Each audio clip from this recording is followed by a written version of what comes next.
മൊഡ്യൂളിലെ first ടോപ്പിക്കിലോട്ടാണ് നമ്മൾ start ചെയ്യുന്നത്. Perfect forward secrecy. ഇതിൽ നിന്ന് തന്നെ നമുക്ക് മനസ്സിലാക്കാം, ഒരു കമ്മ്യൂണിക്കേഷൻ എടുക്കാം. Let us assume that communication is increased from A to B. അപ്പം ഇവിടെയുള്ള കുറച്ച് ത്രെഡ്സിന്റെ പോസിബിലിറ്റി എന്താണെന്ന് വെച്ച് കഴിഞ്ഞാൽ, ഇവരുടെ കമ്മ്യൂണിക്കേഷൻ നമുക്ക് ഇന്റർപ്രിറ്റ് ചെയ്യാനായിട്ട് പറ്റും. ഇവരുടെ സെഷൻ കീയോ അല്ലെങ്കിൽ ഇവർ കമ്മ്യൂണിക്കേറ്റ് ചെയ്ത കീ ഉണ്ടെന്നുണ്ടെങ്കിൽ ഇവർ എൻക്രിപ്റ്റ് ചെയ്തായിരിക്കുന്ന ഇൻഫർമേഷൻ നമുക്ക് ഡീക്രിപ്റ്റ് ചെയ്യാൻ പറ്റും. ആ ഉള്ള ഇൻഫർമേഷനെ മോഡിഫൈ ചെയ്യാൻ പറ്റും. അങ്ങനെ പല പല പോസിബിലിറ്റീസ് നമുക്ക് രണ്ടുപേരും തമ്മിലുള്ള കമ്മ്യൂണിക്കേഷൻ ഉണ്ടാവും. ഇങ്ങനെ from the name perfect forward secrecy എന്ന് പറയുമ്പോഴത്തേക്കും ഇപ്പം ഒരാൾക്ക് ഈവ്സ്ഡ്രോപ്പ് ചെയ്യാൻ പറ്റാത്ത രീതിയിൽ അത്ര സെക്യൂർ ആയിട്ട് ഇതിനെ കമ്മ്യൂണിക്കേഷനെ ഹാൻഡിൽ ചെയ്യാം. Perfect forward secrecy, complete secrecy ആയിട്ട് കമ്മ്യൂണിക്കേഷനെ ഫോർവേഡ് ചെയ്യുക എന്നുള്ളൊരു ഉദ്ദേശമാണ് ഉള്ളത്. ഇനിയിപ്പം ഇതിൻ്റെ അടിയിൽ വരുന്നൊരു സംഭവം എന്ന് വെച്ച് കഴിഞ്ഞാൽ, നമുക്കറിയാം സെഷൻ കീ യൂസ് ചെയ്തിട്ടാണ് നമ്മൾ നേരത്തെ ഫസ്റ്റ് മോഡ്യൂളിൽ പറഞ്ഞിട്ടുണ്ടായിരുന്നു. A to B കോൺവെർസേഷൻ ചെയ്യുമ്പോഴത്തേക്കും സെഷൻ കീ യൂസ് ചെയ്തിട്ടാണ് ചെയ്യുന്നത്. അവരുടെ ഇൻഡിവിജ്വൽ കീ നമ്മൾ KDC എടുക്കുന്ന കാര്യമൊക്കെ പറഞ്ഞായിരുന്നു, KA ആൻഡ് KB. അപ്പോഴത്തേക്കും ഇവിടെ സെഷൻ കീ യൂസ് ചെയ്താണ് നമ്മൾ കമ്മ്യൂണിക്കേറ്റ് ചെയ്യുന്നത്. സോ സെഷൻ കീ യൂസ് ചെയ്ത് നമ്മൾ കമ്മ്യൂണിക്കേറ്റ് ചെയ്യുമ്പോഴത്തേക്കും if this session key is known to another third person, അങ്ങനെയാണെന്നുണ്ടെങ്കിൽ ഈ എൻക്രിപ്റ്റ് ചെയ്ത് അയക്കുന്ന ഇൻഫർമേഷൻ, ഇപ്പം ഞാൻ ഇന്ന് ഹായ് അയച്ചു, ഈ സെഷൻ കീ യൂസ് ചെയ്ത് ഞാൻ ഇതിനെ എൻക്രിപ്റ്റ് ചെയ്ത് EG എന്നാക്കി. PG ഇവിടെ എത്തിക്കഴിഞ്ഞാൽ എനിക്കിപ്പോൾ ഈ സെഷൻ ഇപ്പോൾ C എന്ന് പറഞ്ഞ ആളുണ്ട്, എനിക്ക് ഈ സെഷൻ കീ അറിയാമെന്നുണ്ടെങ്കിൽ എനിക്ക് ഈ സംഭവത്തെ ഡീക്രിപ്റ്റ് ചെയ്തെടുക്കാനായിട്ട് അത്ര ഈസിയാണ്. എനിക്ക് ഹായ് ആണ് അയച്ചതെന്ന് മനസ്സിലാക്കാനായിട്ട് സാധിക്കും. വേണമെന്നുണ്ടെങ്കിൽ എനിക്ക് ഇവിടെ ഇപ്പോൾ ഈ സെഷൻ കീ തന്നെ യൂസ് ചെയ്ത് എനിക്ക് വേണം ആയിട്ട് കമ്മ്യൂണിക്കേറ്റ് ചെയ്യാം. അങ്ങനെ പല പല പ്രോബ്ലംസ് ഉണ്ട്. സോ ഈ സെഷൻ കീ നോൺ ആയിരുന്നു കഴിഞ്ഞാൽ ഒരുപാട് ഇഷ്യൂസ് ഉണ്ടാവും. അപ്പം അതിനായിട്ട് ഇവർ ചെയ്യുന്നത് എന്താണെന്ന് വെച്ച് കഴിഞ്ഞാൽ, there is a temporary session key which is being generated. ഈ ടെമ്പററി സെഷൻ കീയുടെ ലൈഫ് ടൈം എന്ന് പറയുന്നത് ഈ കോൺവെർസേഷൻ നിർത്തുന്നോടെ വരുള്ളൂ. സോ ഇവരുടെ രണ്ടുപേരുടെ കയ്യിൽ temporary session key temper session key നമുക്ക് നോക്കാം. അപ്പം ഇവർ രണ്ടുപേരുടെ ടെമ്പററി സെഷൻ കീ ഉണ്ട്, അത് വെച്ചിട്ടാണ് കമ്മ്യൂണിക്കേറ്റ് ചെയ്ത്. ഇപ്പം ഇവിടുത്തെ ഒരു പ്രത്യേകത എന്താണെന്ന് വെച്ച് കഴിഞ്ഞാൽ, ഒരു കമ്മ്യൂണിക്കേഷൻ കഴിയുമ്പോഴത്തേക്കും അല്ലെങ്കിൽ ഇപ്പം ഞാനൊരു സാധനം എൻകോഡ് കഴിച്ച് ഡീകോഡ് ചെയ്ത് തിരിച്ചെന്തെങ്കിലും റെസ്പോൺസ് കിട്ടുന്നുണ്ടെങ്കിൽ ആ session key it is forgotten.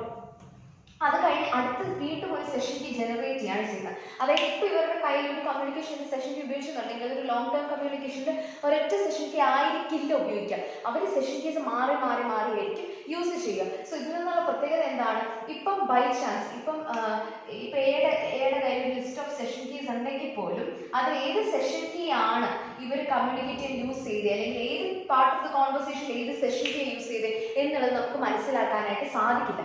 അപ്പോൾ അതുകൊണ്ട് തന്നെ മാൻ in the middle അറ്റാക്കും escort followers അറ്റാക്കും കാര്യങ്ങളൊക്കെ ഇത് എന്താണ് പറയുന്നത് പ്രിവെന്റ് ചെയ്യും.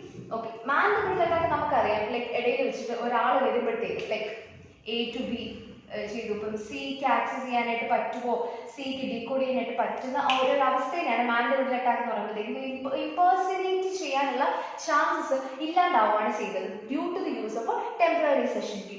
ഇനി ഇവിടെ എസ്ക്രോ ഫോളേജ് അങ്ങനെ പ്രൊണൗൺസ് ചെയ്തെന്ന് തോന്നുന്നു. സോ അതിലെങ്ങനെയാണെന്ന് വെച്ച് കഴിഞ്ഞാൽ, ഞാൻ നേരത്തെ പറഞ്ഞ പോലെ എയുടെ കയ്യിൽ ചിലപ്പം സെഷൻ കീയുടെ ഹിസ്റ്ററി കാണാണ്ടിരിക്കാം, ബിയുടെ കയ്യിൽ കാണാണ്ടിരിക്കാം. പക്ഷേ A to Bയുടെ ഈ കമ്മ്യൂണിക്കേഷനെ നമുക്കിപ്പം വ്യൂ ചെയ്ത് കഴിഞ്ഞാൽ ഓരോ ടൈമിൽ ഓരോ സെഷൻ കീസ് യൂസ് ചെയ്യുന്നുണ്ട് തന്നെ ഏത് സെഷൻ കീ യൂസ് ചെയ്താണ് ഈ ഒരു ഇൻഫർമേഷൻ ഡീക്രിപ്റ്റ് ചെയ്യുക എന്നുള്ളതൊരു അറ്റാക്കറിന് മനസ്സിലാവാനായിട്ട് സാധിക്കില്ല. ആൻഡ് ഹെൻസ് ഈ ഒരു കമ്മ്യൂണിക്കേഷൻ ഇന്റർപ്രിറ്റ് ചെയ്യാനോ അതിനെ മോഡിഫൈ ചെയ്യാനോ ഒരു അറ്റാക്കറിന് സാധിക്കത്തില്ല. സോ ഈ രണ്ട് കാര്യങ്ങളും പ്രൊഡ്യൂസ് ചെയ്യും, അതിനെ ആക്ച്വലി പ്രിവെന്റ് ചെയ്യാനായിട്ട് പെർഫെക്റ്റ് ഫോർവേഡ് സീക്രസി ഹെൽപ്പ് ചെയ്യും. ഇതിൻ്റെ ഒരു എക്സാമ്പിൾ, PFSന്റെ ഒരു എക്സാമ്പിൾ എന്ന് പറയുന്നത് പ്രോട്ടോകോൾ 14.2 ആണ്. ഇനി നമ്മൾ നോക്കാൻ പോകുന്നത് DOS അല്ലെങ്കിൽ denial of service or cloud പ്രൊട്ടക്ഷൻ്റെ കുറച്ച് സ്റ്റെപ്സ് ആണ്. So first one, what is DOS? DOS എന്ന് പറഞ്ഞാൽ denial of service. Denial of service എന്ന് പറയുമ്പോഴത്തേക്കും യൂസർ ആക്സസ് ചെയ്ത ഒരു സർവീസ് ഡിനൈ ചെയ്യുന്നു, അല്ലെങ്കിൽ അതിൽ ടൈം ലാഗ് എടുക്കുന്നു, അതിനെയാണ് DOS നമ്മൾ പറയുന്നത്. സോ ഇതിൻ്റെ ഒരു കാരണം എന്ന് വെച്ച് കഴിഞ്ഞാൽ, ഫോർജ്ഡ് IP അഡ്രസ് വെച്ചിട്ട് ഒരുപാട് പാക്കറ്റ്സ് അല്ലെങ്കിൽ ഒരുപാട് റിക്വസ്റ്റ് നമുക്ക് ഫയർവാളിന് കൊടുത്തു കഴിഞ്ഞാൽ ഫയർവാളിന് ഇപ്പം ഒരു ലിമിറ്റ് കാണും, ട്രാഫിക്കിനെ ഡീൽ ചെയ്യാനും പാക്കറ്റ്സിനെ ഡീൽ ചെയ്യാനും ലിമിറ്റ് കാണും. അപ്പോൾ അതിനെ എടുക്കണോ, ഫോർവേഡ് ചെയ്യണോ, ഡിസ്കാർഡ് ചെയ്യണോ എന്നുള്ളൊരു കൺഫ്യൂസ്ഡ് സ്റ്റേറ്റിലായിരിക്കും. സോ വിച്ച് മീൻസ് ദാറ്റ് ആ സമയം കൊണ്ട് യൂസറിന് കിട്ടേണ്ട സർവീസ് കിട്ടാണ്ട് പോവുകയാണ് ചെയ്യുന്നത്.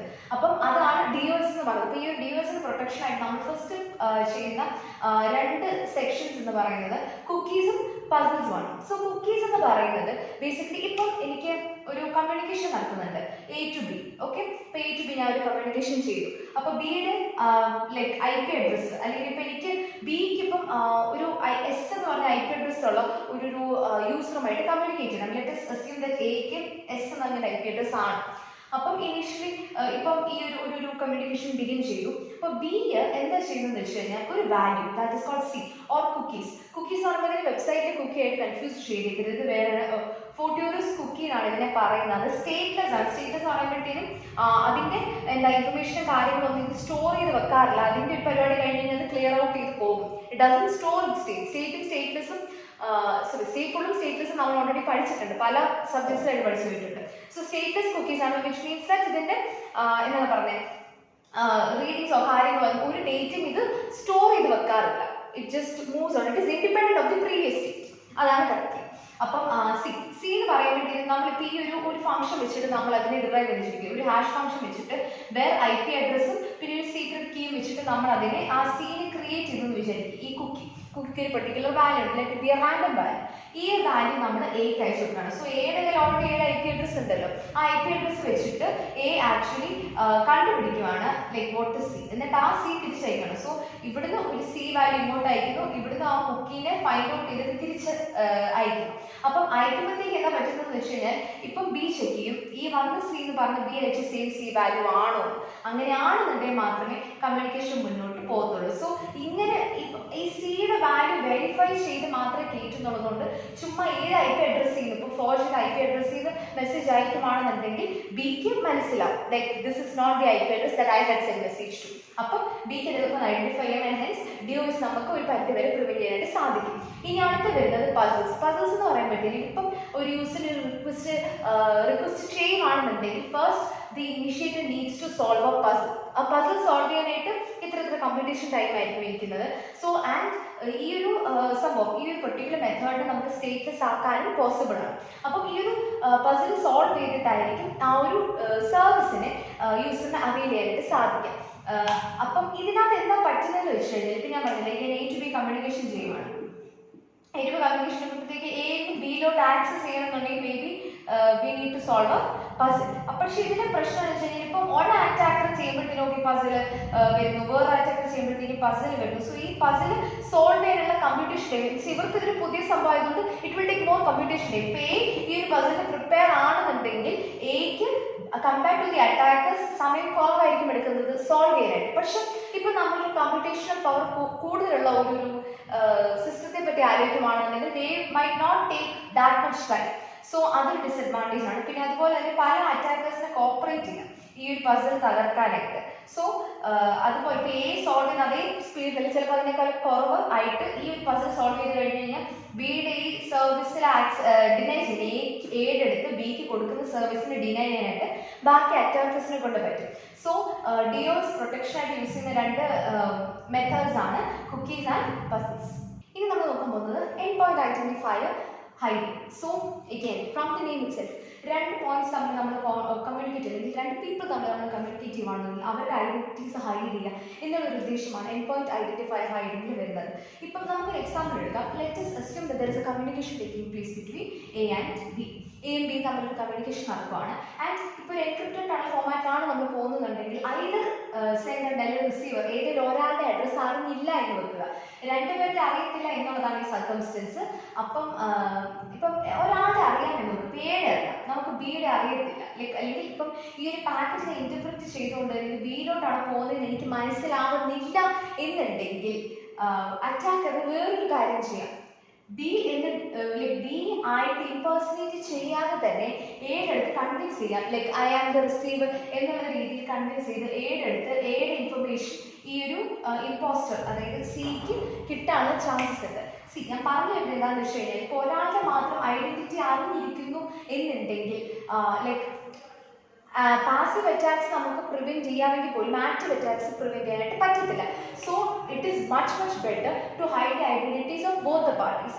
സോ ഇതിനായിട്ട് നമുക്ക് ഒരു വേ എന്ന് പറയുന്നത് anonymous Diffie Hellman key exchange നമുക്ക് അത് വെച്ച് നമുക്ക് എക്സാമ്പിൾസ് നോക്കാവുന്നതാണ്. അപ്പം അതിൽ അതായത് ഡിഫി ഹെൽമെറ്റ് കീ എക്സ്ചേഞ്ച് വെച്ച് നോക്കുകയാണെന്നുണ്ടെങ്കിൽ if there is A communication between A and B, ഇവർ തമ്മിൽ ഇവരുടെ ഡയറക്റ്റ് ഐഡീസ് പറയാതെ ഇപ്പം എക്ക് ബിയുടെ പബ്ലിക് എൻക്രിപ്ഷൻ കീ അറിയാമെന്നുണ്ടെങ്കിലോ അല്ലെങ്കിൽ വൈസ് വേഴ്സ ആണ് എന്നുണ്ടെങ്കിലോ ലൈക്ക് അറ്റാക്സ് പ്രിവെന്റ് ചെയ്യാനായിട്ട് സാധിക്കും. സോ നമുക്ക് നോക്കുകയാണെന്നുണ്ടെങ്കിൽ എക്ക് ബിയുടെ ഐഡന്റിറ്റി ഇടത്തിൽ ബിക്ക് ഐഡന്റിറ്റി ഇടത്തിൽ, എന്നാൽ ഇവർ തമ്മിൽ കോമൺ ഒരു പബ്ലിക് എൻക്രിപ്ഷൻ കീ ഉണ്ട് ആൻഡ് അത് വെച്ചായിരിക്കും ഇവർ കമ്മ്യൂണിക്കേറ്റ് ചെയ്യുന്നത്. സോ സെൻഡറിന്റെ റിസീവറിന്റെ ഡീറ്റെയിൽസ് ഹിഡൻ ആയിരിക്കും. സോ വേറെ ആളിപ്പം നോക്കുകയാണെന്നുണ്ടെങ്കിൽ ഇപ്പം ഒരു പേഴ്സൺ സി നോക്കുകയാണെന്നുണ്ടെങ്കിൽ ഇതിനെ ലൈക്ക് ഡിറ്റക്ട് ചെയ്യാനായിട്ട് പറ്റത്തില്ല, അല്ലെങ്കിൽ ഒരു ഐദർ സെൻഡറിലെ റിസീവറിനെ ഇംപേഴ്സണേറ്റ് ചെയ്യാനായിട്ട് പറ്റത്തില്ല. അതാണ് എൻഡ് പോയിന്റ് ഐഡന്റിഫയർ ഹൈഡിങ്. ഇനി അടുത്തത് വരുന്നത് ലൈഫ് പാർട്ട്ണർ റിലേഷൻസ്. ഇപ്പം ഞാൻ ഒരു കമ്മ്യൂണിക്കേഷൻ നടത്തുകയാണ് എ ടു ബി കമ്മ്യൂണിക്കേഷൻ നടത്തുമ്പോഴത്തേക്കും ഇപ്പം ഫോർ എക്സാമ്പിൾ ഞാൻ ഇപ്പോൾ ഇവർ തമ്മിൽ കമ്മ്യൂണിക്കേഷൻ നടത്തുന്ന ഒരു സെഷൻക്ക് യൂസ് ചെയ്തിട്ടാണ് വിചാരിക്കാം. ഇപ്പം വേറൊരാൾ ഈ ഒരു സെഷൻക്ക് ആൾക്ക് റിസീവ് ചെയ്തു അല്ലെങ്കിൽ ആൾ കണ്ടുപിടിച്ചു, ആളിപ്പം എയുടെ പകരമായിട്ട് സി ആണ് ബി ആയിട്ട് കമ്മ്യൂണിക്കേറ്റ് ചെയ്യുന്നുണ്ടെങ്കിൽ അത് ബിക്ക് ആവും ഇല്ല എന്നുള്ളതൊക്കെ ഒരു ഡൗട്ടാണ്. സോ റിപ്ലൈ അറ്റാക്കിന്റെ കേസസ് വരുമ്പോഴത്തേക്കും നമുക്ക് യൂസ് ചെയ്യാൻ പറ്റുന്ന ഒരു സംഭവമാണ് നോൺസെസ്. അത് ഓൾറെഡി നമ്മൾ പറഞ്ഞിട്ടുണ്ട് പ്രീവിയസ് വീഡിയോസിൽ. നോൺസെസ് ആണ് ബേസിക്കലി അതൊരു റാൻഡം നമ്പറാണ്. ആ ഒരു റാൻഡം നമ്പർ നമ്മൾ ആക്ച്വലി ഇപ്പം ഞാൻ എ ടു ബി കമ്മ്യൂണിക്കേറ്റ് ചെയ്യുമ്പോഴത്തേക്കും ഞാൻ ഒരു നോൺസ് അയക്കുവാണ്. എന്നിട്ട് ഈ ഒരു നോൺസിന്റെ പ്രത്യേകത എന്താണെന്ന് വെച്ച് കഴിഞ്ഞാൽ നമ്മൾ ഓരോ കമ്മ്യൂണിക്കേഷൻ അനുസരിച്ച് ഈ നോൺസ് ഇൻക്രീസ് ചെയ്ത് വരും. സോ ഇപ്പം ഒരു സി ഇപ്പം ഈ ഇവർ തമ്മിൽ കമ്മ്യൂണിക്കേറ്റ് ചെയ്തിരുന്ന കെ എസ് റിട്രീവ് ചെയ്തു, എന്നിട്ട് ബിക്ക് ഒരു മെസ്സേജ് അയക്കുവാണെന്നുണ്ടെങ്കിൽ ഇവരുടെ നോൺസസ് തമ്മിൽ കമ്പയർ ചെയ്യുമ്പോഴത്തേക്കും ഈ നോൺസ് തമ്മിൽ നല്ല ഡിഫറൻസ് ഉണ്ടെന്നുണ്ടെങ്കിൽ ബിക്ക് മനസ്സിലാവും ഇത് ഏതോ പഴയ പാക്കറ്റാണ്, അല്ലാതെ ഇതൊരു ഫ്രഷ് ആയിട്ട് വന്ന ഒരു പാക്കറ്റ് അല്ല എന്നുള്ളത് ബിക്ക് മനസ്സിലാവും. സോ അങ്ങനെ റീപ്ലേ അറ്റാക്ക് ഇപ്പം സി പെർഫോം ചെയ്തു എന്നുണ്ടെങ്കിൽ പോലും എന്താ ബിക്ക് അത് ഐഡന്റിഫൈ ചെയ്യാൻ പറ്റും with the help of nonces. അപ്പം it actually shows whether the like partner ലൈവായിട്ട് ലൈക്ക് ചെയ്യുന്ന partner it is this person that I need to send the message എന്നുള്ള ഒരു അഷുറൻസ് കിട്ടാനായിട്ട് നോൺസസ് യൂസ് ചെയ്യുന്നതാണ് ലൈവ് പാർട്ട്ണർ.